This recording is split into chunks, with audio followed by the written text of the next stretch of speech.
ভালোবাসা ভালোবাসা কি সত্যিই সুন্দর? এই ভালোবাসাই কাউকে ধ্বংস করে দেয়, আবার কাউকে নতুন করে বাঁচতে শেখায়।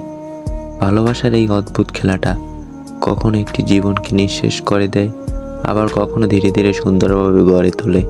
প্রতিটা চোখের পানি বলে দেয় কারো মায়া কতটা ভয়ঙ্কর। সবাই ভালোবাসতে জানে, কিন্তু মায়ার ভেতরে পড়ে নীরবে নীরবে শেষ হয়ে যেতে পারে কয়জনে। কারো মায়া এতটা ক্ষতিকর হতে পারে, মায়া না পড়লে হয়তো কোনোদিনও বুঝতে পারতাম না।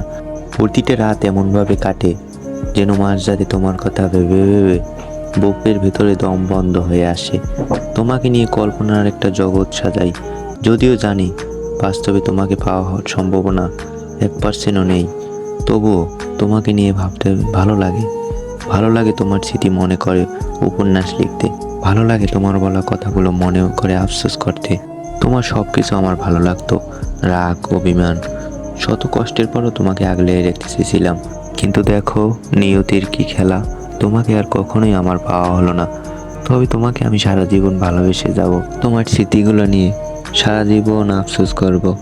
এটা আমার ভালো লাগে। তোমাকে পাইনি তো কি হয়েছে, তুমি আমার ভাগ্যে ছিলে না, কিন্তু তোমার স্মৃতিগুলো আমি কখনো ভুলতে পারবো না। তবে তোমাকে আমি সারা জীবন ভালোবাসবো, হয়তো কখনো প্রকাশ করা হবে না, তবে মনে সারা জীবন তুমি থাকবে। এই মনে আর কারো জায়গা হবে না। তোমাকেই আমি সবসময় ভালোবেসে যাব, ভালোবাসি, ভালোবাসবো।